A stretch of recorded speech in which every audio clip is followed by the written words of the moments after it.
काही झालं ना तरी माझ्या जीवाला उसंत म्हणून नाही, मी इथे चूल घरातच मरणार.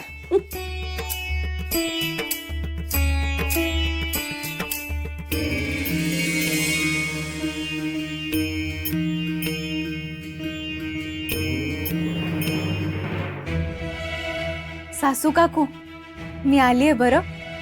काही काम असेल तर मला सांगा हा. काळ कोठडीतून तुझी सुटका झाली की काय? आणि त्या तिघी कुठे आहेत? हमकाया अहो, त्या पुण्य कमवतायत. पुण्य म्हणजे मठात पाठवायला पीठ दळतायत. तुम्ही पण जाता का? हे काहीतरीच काय खुळ लागलं काय तुला? मी कशाला जाऊ तिथे दळायला? माझी काम कोण आटपणार मग इथे? बरं मग मी काय करू? चुलीत घालायला लाकडं नाही आहेत काय? हाडं घालू माझी?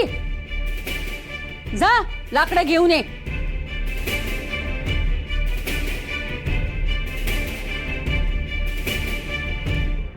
इकडं तिकडं बघायचं नाही, सरळ चूल घराची वाट धरायची.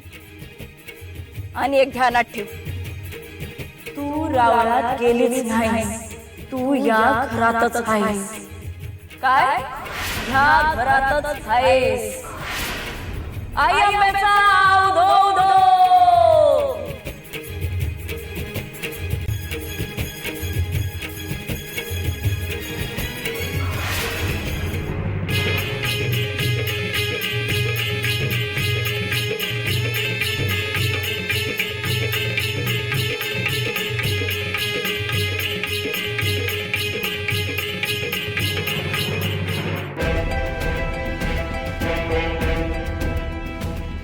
सासू काकू, मी आलीये बरं. काही काम असेल तर मला सांगा हा. खूळ मला लागलाय की तुला? तू माझ्याकडे अशी बघतेस म्हणजे मी मनातच बोलले असेन.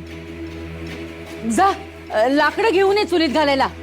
हो, आणते ना.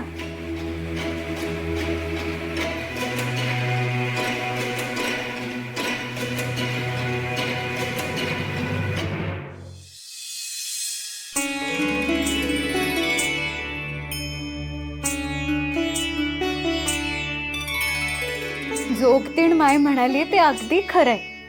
देव आपल्या मनातच असतो. तसंच तुम्ही दोघंही माझ्या मनात आहात. आज हे लोणी साखर भरवते, ते गोड मानून घ्या हा.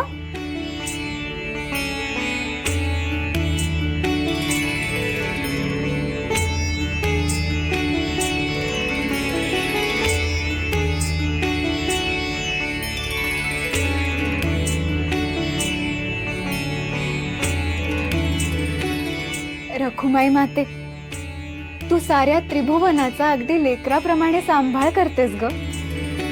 तू आहेस म्हणून माझा विठुराया. अगं तुझी साथ आहे म्हणून विठुराया हा सर्व डोलारा सांभाळू शकतोय. आज तुलाही भरवते हा. विठुराया माझं लोणी गोड मानून घेतो, तू पण घेशील ना?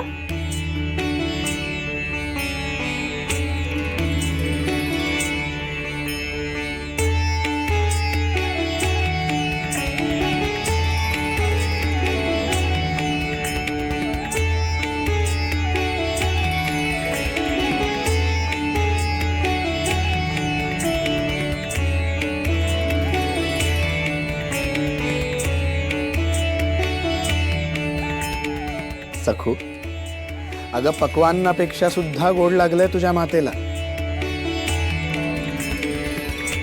हो ना? मन भरलं हो.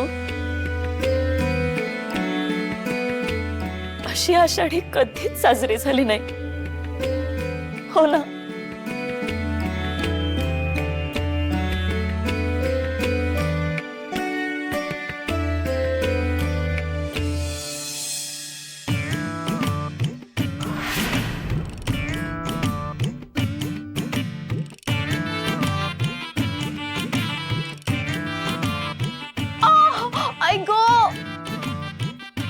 विठुराया, तू या तिघींनाच दळायला का लावलंस? बघणारे त्यांचे किती हाल होत आहेत. रमाई, हात खूप दुखतोय ग, वर सुद्धा करवत नाहीये. तू एकटीनच दळलंस का ग? आणि रमाई म्हणून कशाला गळा काढतेस? तो माझाही हात काही केलं वर जात नाहीये ग. चांगली अद्दल घडले साळका यांना. अरे पण तुम्हा तिघींची एवढी अवस्था होईपर्यंत तुम्ही एवढी कामं का केलीत? आणि हे असताना तुम्ही का काम केलं? अरे सवय नाही तर दळायचं कशाला ना? कोणी करायला सांगितलं होतं तुम्हाला?